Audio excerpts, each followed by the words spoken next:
Hello friends, આજે આપણે ધોરણ 9ના ગણિતમાં ચેપ્ટર 1 સંખ્યા પદ્ધતિ ભણીશું. એમાં પ્રાકૃતિક સંખ્યા એટલે શું? તો કે નેચરલ નંબર્સ, એટલે કે એમાં સંખ્યાઓ 1, 2, 3, 4 એવી રીતના અનંત સુધીનો સમાવેશ થાય છે. પ્રાકૃતિક સંખ્યાઓ કહેવાય, જેને આપણે પ્રાકૃતિક સંખ્યા કહેવાય છે. 1, 2, 3, 4 જેમાં 0નો સમાવેશ થતો નથી. નેચરલ નંબર એટલે કે 1થી અનંત સુધી આવશે. આવી બધી સંખ્યાઓના જથ્થાને પ્રાકૃતિક સંખ્યાઓનો જથ્થો કહે છે. પ્રાકૃતિક સંખ્યાઓના જથ્થાને સંકેત n વડે દર્શાવાય છે, કેમ કે પ્રાકૃતિક સંખ્યા એટલે નેચરલ નંબર્સ, તો નેચરલનો n સંકેત આપવામાં આવે છે. આથી n બરાબર છગડીયા કૌંસમાં 1, 2, 3 એમ અનંત સુધી લખી શકાય. સૌથી નાની પ્રાકૃતિક સંખ્યા 1 છે. સૌથી નાની પ્રાકૃતિક સંખ્યા 1 છે, પરંતુ સૌથી મોટી પ્રાકૃતિક સંખ્યાનું અસ્તિત્વ નથી, કેમ કે અનંત સુધી છે. પ્રાકૃતિક સંખ્યાઓ શું છે? અસંખ્ય છે, અગણ્ય છે. તેથી આપણે મોટી સંખ્યા કઈ છે એ કહી શકાય નહીં, પણ નાની સંખ્યા પ્રાકૃતિક સંખ્યા કઈ છે? 1 છે. પ્રાકૃતિક સંખ્યાઓ a અને b જ્યાં a લેસ ધેન b હોય માટે a અને b ની વચ્ચે b a અને 1 થાય. પ્રાકૃતિક સંખ્યાઓ મળે. હવે આપણે પૂર્ણ સંખ્યાઓ વિશે જોઈએ. પૂર્ણ સંખ્યા એટલે તો કે હોલ નંબર્સ. પ્રાકૃતિક સંખ્યાઓના જથ્થામાં શૂન્યનો સમાવેશ કરવાથી પૂર્ણ સંખ્યાઓનો જથ્થો મળે છે. જો પ્રાકૃતિક સંખ્યામાં શું હતું? 1, 2 થી અનંત સુધી હતું. 1, 2, 3, 4 થી અનંત સુધી. હવે એ પ્રાકૃતિક સંખ્યા છે, એમાં 0 આપણે ઉમેરીએ તો આપણને શું મળે? પૂર્ણ સંખ્યાઓ મળે. એટલે કે પૂર્ણ સંખ્યામાં 0નો સમાવેશ થશે, જ્યારે પ્રાકૃતિક સંખ્યામાં 0નો સમાવેશ થશે નહીં. એટલે કે પ્રાકૃતિક સંખ્યાના જથ્થામાં શૂન્યનો સમાવેશ કરવાથી પૂર્ણ સંખ્યાઓનો જથ્થો મળે છે. તેને સંકેત W એટલે કે હોલ નંબર્સ W દ્વારા દર્શાવવામાં આવે છે. આથી W બરાબર 0, 1, 2, 3 થી અનંત સુધી મળશે. સૌથી નાની પૂર્ણ સંખ્યા 0 છે, પરંતુ સૌથી મોટી પૂર્ણ સંખ્યા ન મળે. પૂર્ણ સંખ્યાઓ અસંખ્ય છે. પૂર્ણ સંખ્યાઓ a અને b જ્યાં a લેસ ધેન b હોય માટે a અને b ની વચ્ચે પૂર્ણ સંખ્યાઓ મળે છે, અને a અને b વચ્ચે ઘણી બધી પૂર્ણ સંખ્યાઓ મળે છે. પૂર્ણાંક સંખ્યાઓ ઇન્ટીજર્સ બધી જ પ્રાકૃતિક સંખ્યા તેમની વિરોધી સંખ્યાઓ તથા 0ના જથ્થાને પૂર્ણાંક સંખ્યાનો જથ્થો કહે છે. તેને સંકેત z દ્વારા દર્શાવવામાં આવે છે. એટલે કે પૂર્ણ સંખ્યા, પ્રાકૃતિક સંખ્યા બધાનો સમાવેશ તથા ઋણ પૂર્ણાંકનો પણ સમાવેશ કરવામાં આવે છે. એટલે કે ઋણ પૂર્ણાંક, ધન પૂર્ણાંક અને 0 ત્રણેયનો સમાવેશ પૂર્ણાંક સંખ્યામાં થાય છે. આથી z બરાબર આપણે લેશું 0, 0 થી આ સાઈડ બધી માઇનસ વાળી સંખ્યા, અને આ બધી ધન પૂર્ણાંક સંખ્યા, એટલે કે -1, -2, -3 થી અનંત સુધી, અને 0 થી આ બાજુ ધન પૂર્ણાંક એટલે 1, 2, 3 થી અનંત સુધી. તો પૂર્ણાંક સંખ્યાઓના જથ્થા માટે વપરાતો સંકેત z એ જર્મન ભાષાના શબ્દ ઝેલેન પરથી આવેલ છે, જેનો અર્થ થાય છે સંખ્યા અથવા તો ગણવું. સૌથી નાની તથા સૌથી મોટી પૂર્ણાંક સંખ્યાનું અસ્તિત્વ નથી. પૂર્ણાંક સંખ્યાઓ અસંખ્ય છે. પૂર્ણાંક સંખ્યાઓ a અને b જ્યાં a લેસ ધેન b હોય માટે a અને b વચ્ચે પૂર્ણાંક સંખ્યાઓ મળે. સમય સંખ્યાઓ એટલે કે રેશનલ નંબર. જો p અને q પૂર્ણાંક હોય અને q શૂન્યાંતર હોય તથા સંખ્યા r ને p છેદ q સ્વરૂપમાં લખી શકાય, તો r ને સમય સંખ્યા કહે છે. તો p છેદ q જ્યાં p અને q પૂર્ણાંક છે તથા q નોટ ઇક્વલ ટુ 0 સ્વરૂપની બધી જ સંખ્યાઓના જથ્થાને સમય સંખ્યાઓનો જથ્થો કહે છે તેને સંકેત ક્યુ દ્વારા દર્શાવવામાં આવે છે. અંગ્રેજી શબ્દ રેશનલ એટલે રેશિયો પરથી આવેલ છે અને ક્યુ સંકેત એ અંગ્રેજી શબ્દ ક્વોટિયન્ટ પરથી આવેલ છે. સૌથી નાની અને સૌથી મોટી સમય સંખ્યાનું અસ્તિત્વ નથી. સૌથી નાની અથવા તો કઈ મોટી છે એનું કોઈ અસ્તિત્વ નથી. સમય સંખ્યાઓ કેવી છે? અસંખ્ય છે. સમય સંખ્યાઓને પી પૂર્ણાંક અને ક્યુ શૂન્યંતર પૂર્ણાંક હોય તેવા પી છેદ ક્યુ સ્વરૂપમાં અનન્ય રીતે દર્શાવી શકાતી નથી. ઉદાહરણ તરીકે 1/4, 2/8, 3/12, 4/16 તે બધી જ સંખ્યાઓને સમાન સમય સંખ્યાઓ કહે છે. પી છેદ ક્યુનું સંખ્યારેખા પર નિરૂપણ કરીએ છીએ ત્યારે સ્વીકારી લઈએ છીએ કે ક્યુ નોટ ઇક્વલ ટુ 0 અને પી અને ક્યુને એક સિવાયનો કોઈ સામાન્ય અવયવ નથી. એટલે કે પી અને ક્યુ પરસ્પર અવિભાજ્ય છે.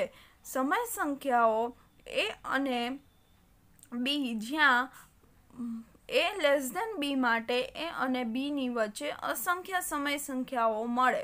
સમય સંખ્યાઓના જથ્થા ક્યુનો આ વિશેષ ગુણ છે. દરેક પ્રાકૃતિક સંખ્યા એ સમય સંખ્યા પણ છે. દાખલા તરીકે 7 બરાબર 7/1. પ્રાકૃતિક સંખ્યા અસંખ્ય છે 1 થી અનંત સુધી. તો બધી પ્રાકૃતિક સંખ્યા છે એ સમય સંખ્યા પણ છે કેમ કે બધાના છેદમાં 1 તો હોય જ. તે જ રીતે દરેક પૂર્ણ સંખ્યા તથા દરેક પૂર્ણાંક સંખ્યા પણ સમય સંખ્યા છે. એટલે કે પ્રાકૃતિક સંખ્યા, પૂર્ણ સંખ્યા અને પૂર્ણાંક સંખ્યા ત્રણેયનો સમાવેશ સમય સંખ્યામાં થાય છે એટલે કે રેશનલ નંબરમાં થાય છે. સમય સંખ્યાનું દશાંશ સ્વરૂપ શાંત મળે અથવા અનંત આવૃત મળે. દાખલા તરીકે 1/5 છે તો દશાંશ સ્વરૂપમાં શું મળશે તો કે 0.2, 12/5 એટલે કે 2.4 અને 2/3 એટલે કે 0.6. પણ 6 છે એ અનંત સુધી મળે. 6, 6, 6, 6 એવી રીતના અનંત સુધી 6નો સમાવેશ થાય તો અનંત આવૃત પણ કહેવાય. એટલે કે 1/6 છે તો 0.16 પણ એમાં 6/12 છે એટલે શું થાય 6 છે એ અનંત સુધી મળે એટલે કે અનંત આવૃત મળશે અને શાંત પણ મળશે. એટલે કે 0.2 છે તો એટલું જ આવે તો એ શાંત સ્વરૂપ કહેવાય. જ્યારે 6 છે એ 6, 6, 6 એમ રિપીટ થતું હોય તો એ અનંત આવૃત કહેવાય. હવે આપેલ બે ભિન્ન સમય સંખ્યાઓ વચ્ચેની સમય સંખ્યા. તો બે ભિન્ન સમય સંખ્યા છે એની વચ્ચે સમય સંખ્યાનો સમાવેશ થતો હોય તો આપેલ બે ભિન્ન સમય સંખ્યાઓ વચ્ચેની માગ્યા પ્રમાણેની સમય સંખ્યાઓ શોધવા 3 અલગ પદ્ધતિઓ વાપરી શકીએ. તો 3 અલગ પદ્ધતિઓ કઈ છે? ધારો કે પહેલી છે કે આપેલ ભિન્ન સમય સંખ્યાઓ એ અને બી વચ્ચે એટલે કે એ લેસ ધેન બી છે અને એ અને બીની સરેરાશ લેતા મળતી સંખ્યા એ વત્તા બી છેદ 2. આપણે એની સરેરાશ લઈએ એટલે શું મળે? એ વત્તા બીના છેદમાં 2 એ અને બી વચ્ચેની સમય સંખ્યા થાય. એટલે કે A less than A plus B upon 2 less than B. આ જે પદ્ધતિ આગળ વધતા આપણને એ અને બી વચ્ચેની જોઈતી સમય સંખ્યાઓ મળે. અને બીજી પદ્ધતિ શું છે તો કે એ અને બીને સમછેદી સંખ્યાઓ તરીકે દર્શાવો અને ત્યારબાદ એ અને બી વચ્ચેની કેટલીક સમય સંખ્યાઓ શોધવી છે તે મુજબની સમાન સમય સંખ્યાઓ દર્શાવો.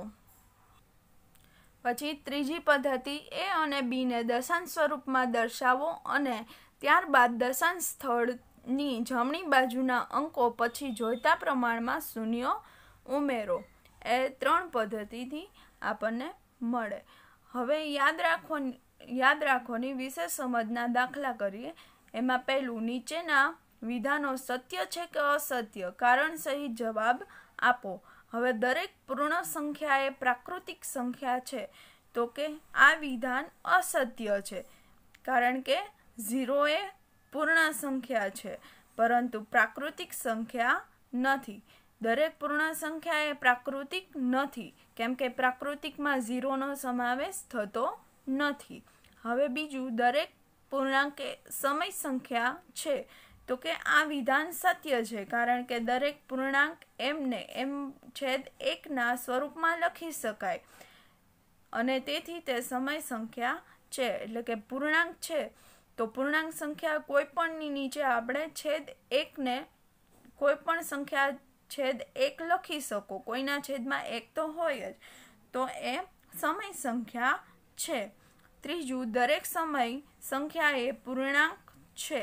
દરેક સમય સંખ્યા એ પૂર્ણાંક છે તો આ વિધાન અસત્ય છે, કારણ કે 3/5 એ સમય સંખ્યા છે પરંતુ પૂર્ણાંક નથી.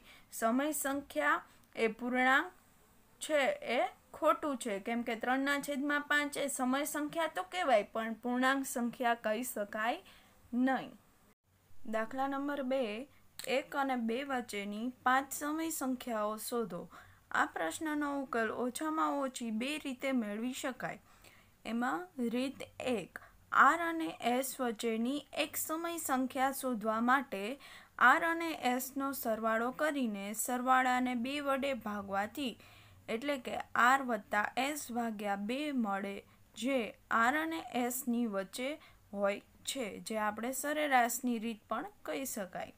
આથી 3/4 એ 1 અને 2ની વચ્ચેની એક સંખ્યા છે, કેમ કે 1 અને 2 એટલે 3, 2 ને 1 3/2. આ પદ્ધતિથી આગળ વધતા 1 અને 2 વચ્ચેની બીજી સમય સંખ્યાઓ મળે. આવી અન્ય 4 સમય સંખ્યાઓ જેવી કે 5/4, 11/8, 13/8 અને 7/4 છે.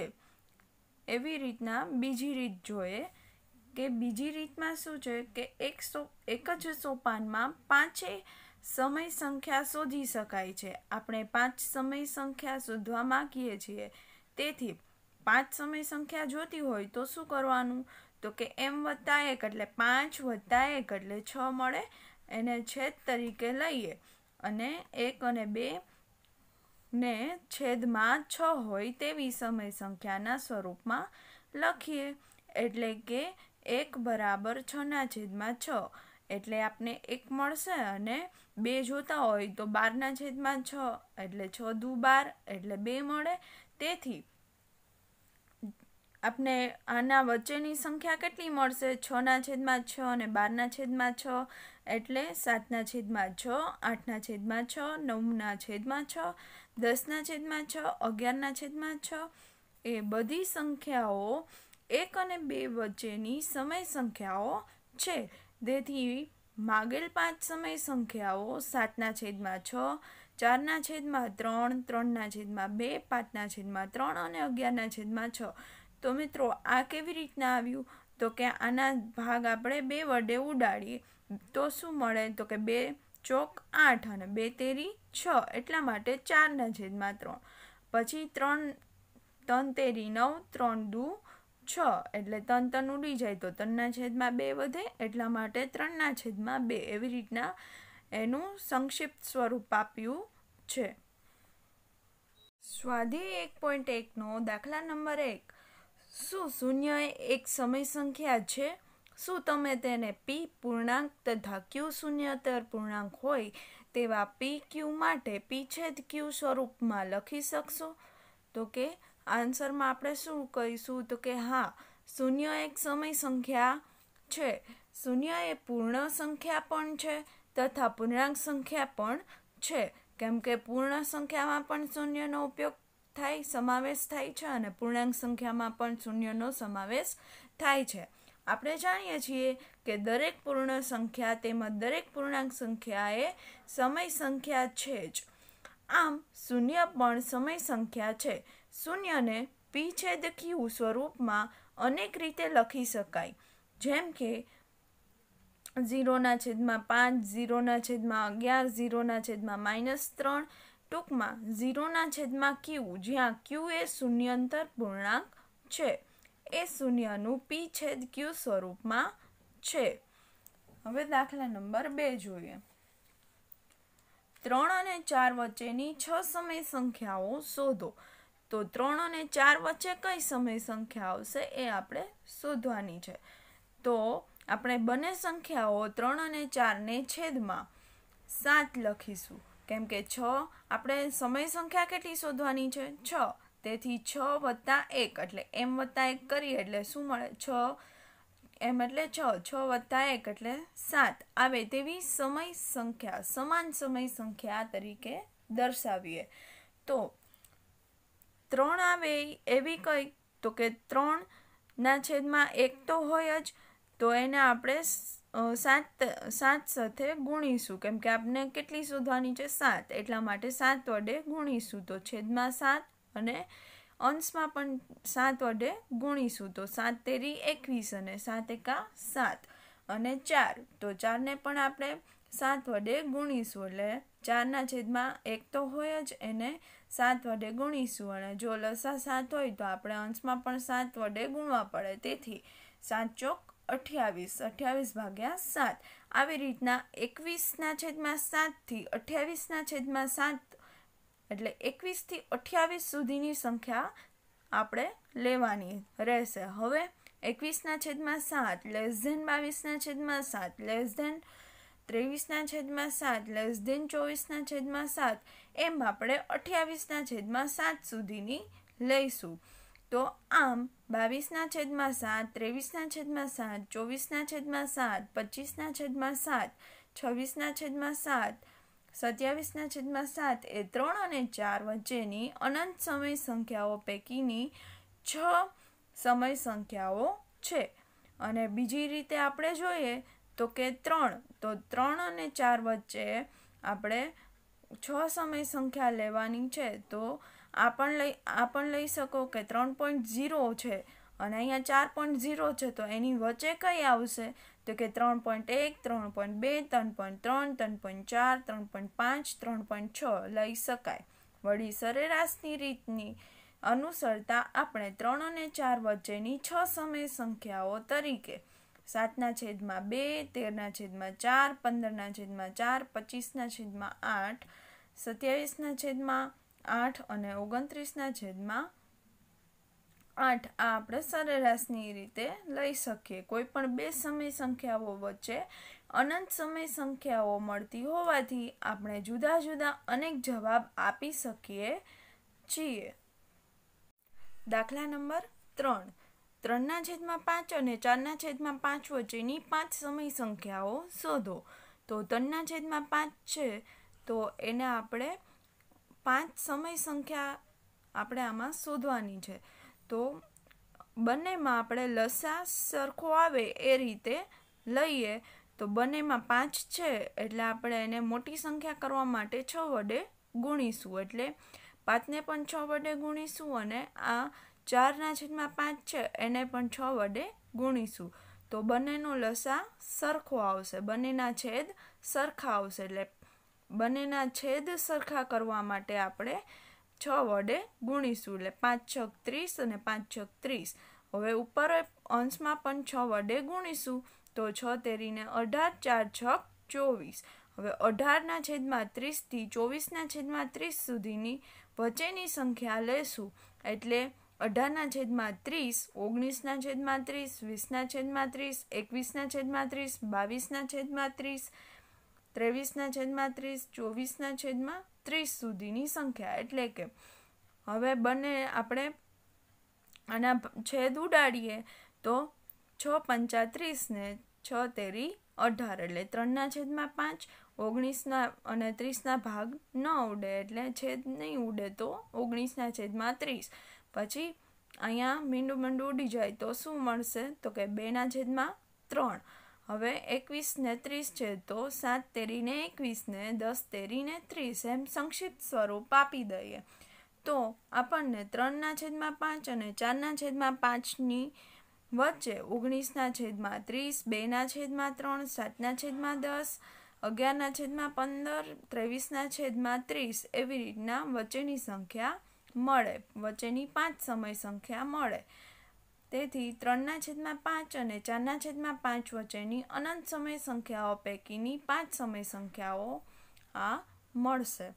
હવે દાખલા નંબર 4, નીચેના વિધાનો સત્ય છે કે અસત્ય? કારણ સહિત જવાબ આપો।